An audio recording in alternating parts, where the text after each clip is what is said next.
Before we get started, I want to encourage you to subscribe to the channel, turn on notifications so that you don't miss any of the content that is released by Go Collect. And if you're interested, head over to Regie Collects here on YouTube. Regie here, your friendly neighborhood bodybuilder and comic book collector and the host of the Go Collect weekly speculation recap video. We have been having a great time over these last couple of weeks doing these recap videos, but we've also been trying to improve constantly, and we've been able to do that by listening to the feedback that you guys are giving us down in the comment section. One of the things that some people have asked for is some DC content. Now, here's the thing.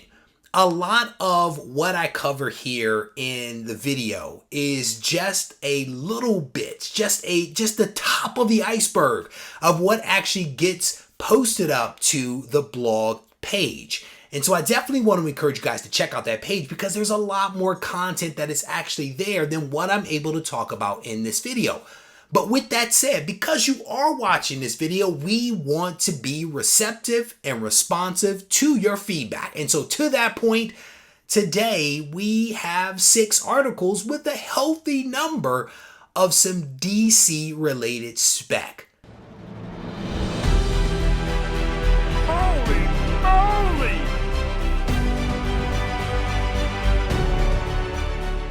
Stay tuned. So the very first article that we're going to talk about is related to 2 of the hottest books that are out there right now. And both of them are DC books. I am specifically talking about Batman 89 and Hell Risen number 3.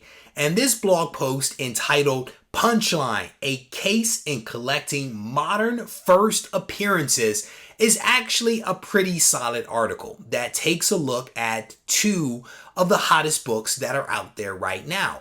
And the blogger actually takes a little bit of time to provide his definition of first appearance and cameo appearance. And he goes on to talk about how that definition actually has some ramifications for Batman 89 and Hell Risen number 3, as well as the yet to be released, as of this particular video, the yet to be released Batman number 92. And so this is a pretty cool article that I would definitely encourage you guys to take a look at. One of the cool things in here is that the author actually cites a quote from the creator of the Punchline character, where he actually definitively says what is considered Punchline's first appearance. So I want to encourage you to check out this article. These are 2 to 3, depending upon how you look at it, hot books that you definitely want to know about. Link for this article is down in the description, along with all of the other articles that I'll be talking about over the course of this video.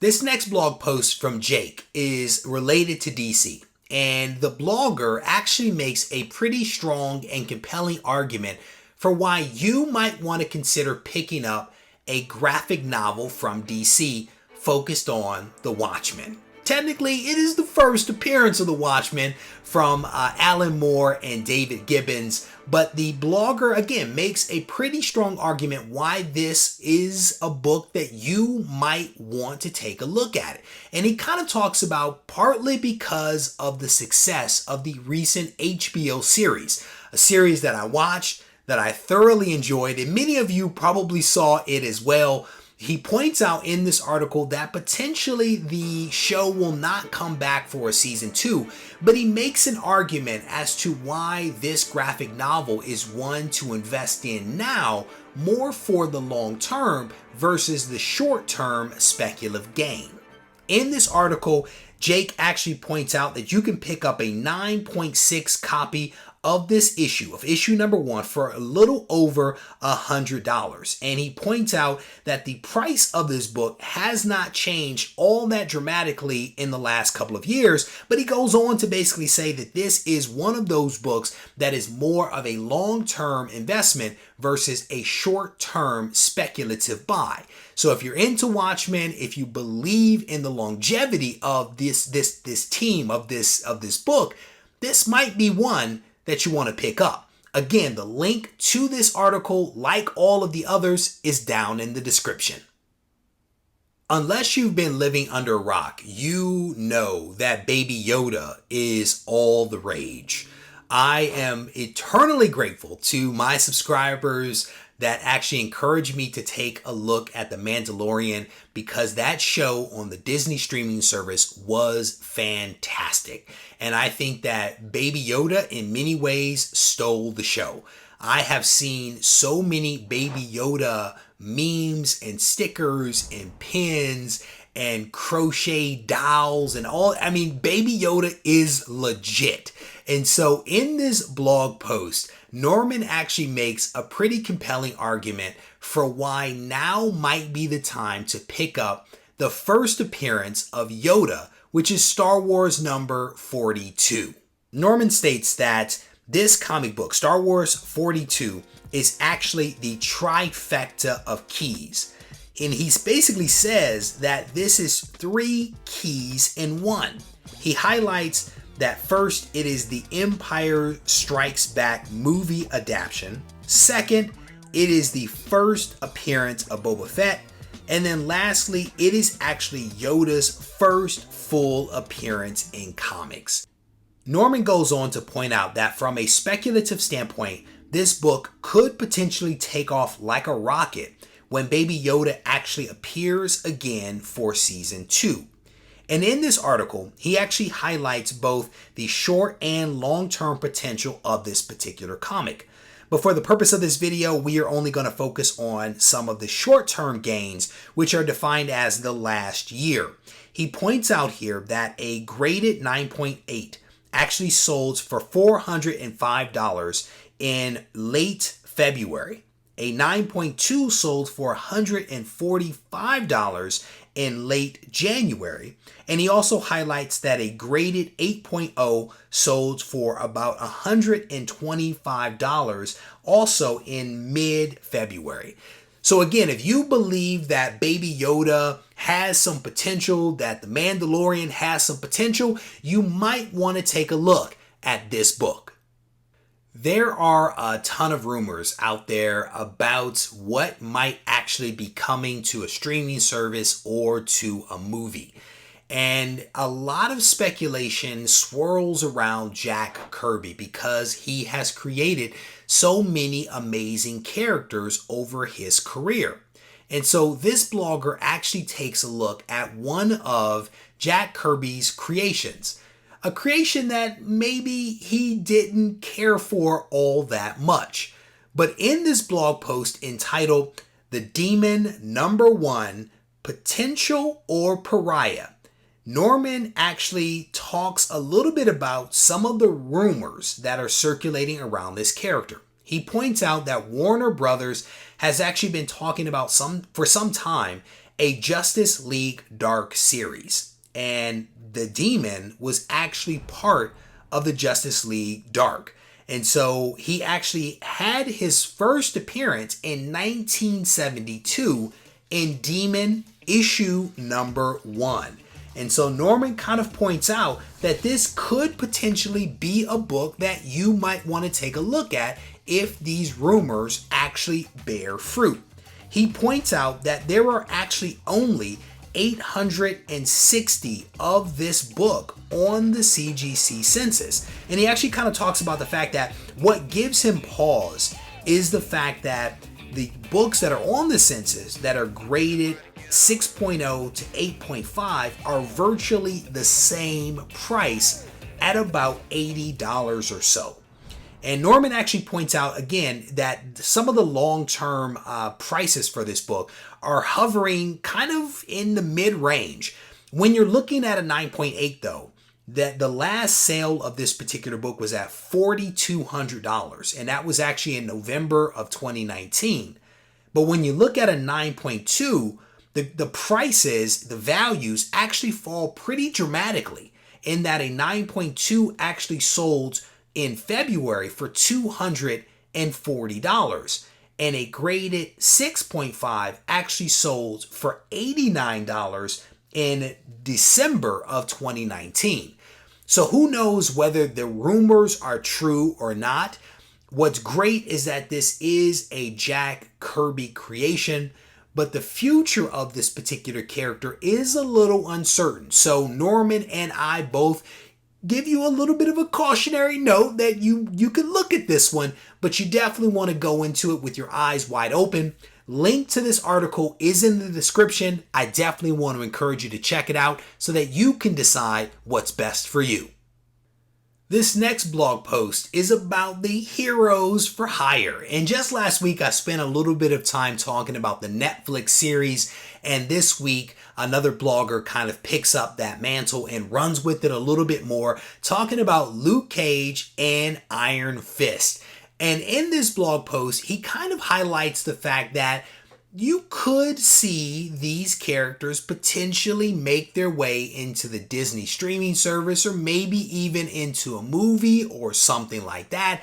And he kind of makes the argument that instead of it being this epic, grandiose kind of series, it could be more of a street level kind of thing, because that is, after all, what Spider-Man historically is about, but also what Luke Cage and the Iron Fist are really focused on. And so there's an argument that could be made that many of the stories that get told in the MCU are epic and grand in nature, but maybe what needs to happen is that on the streaming services, maybe it's brought down a little bit to the street level. And so the blogger actually makes the argument that maybe this is a service that can be provided by the Heroes for Hire.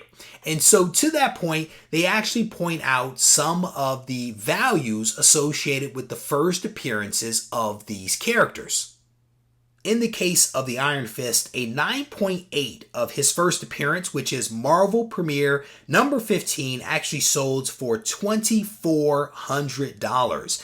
And he points out that if you don't want to spend that kind of money potentially on a character that might not be your favorite and potentially on a long shot, he suggests that you can always look at a 9.6 copy for about $1,000. And my guess is that as you go to like a 9.4, 9.2, those prices also come down as well.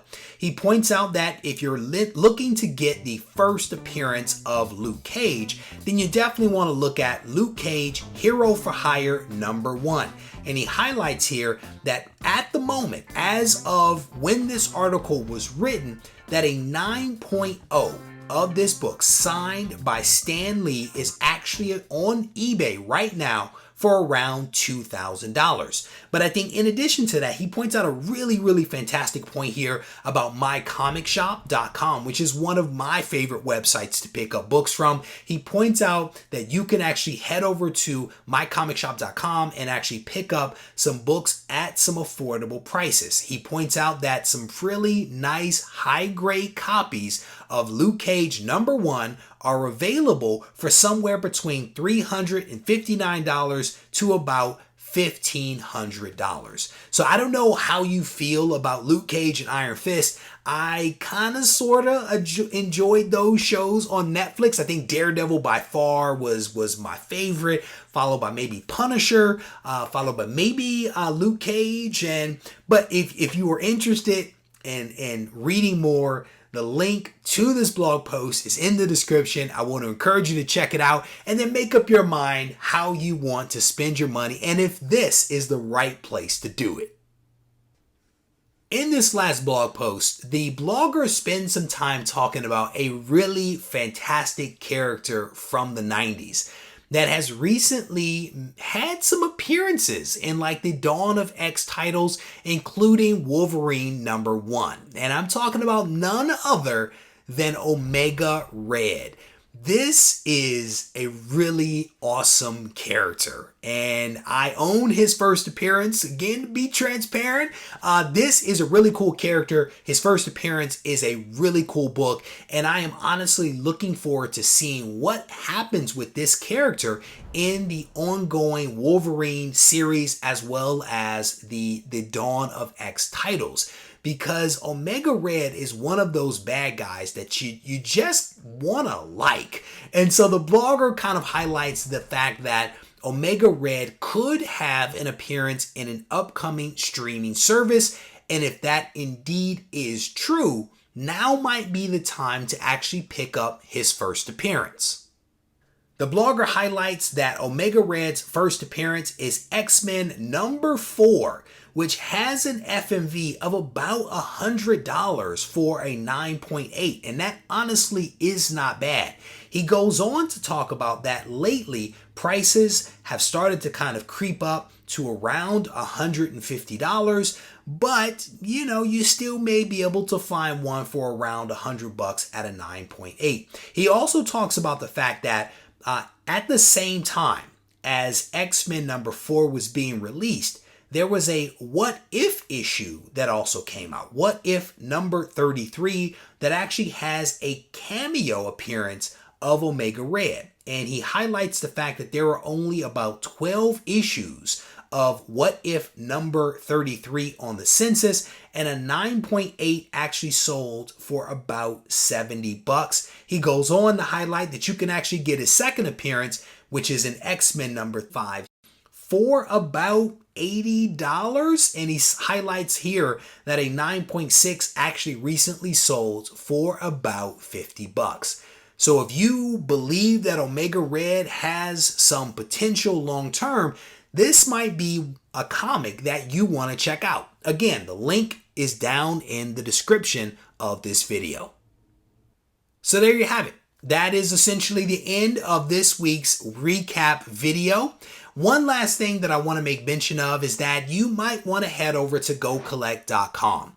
In this video, I only touched on 6 blog posts. There is a ton of additional content on Go Collect that you might want to check out.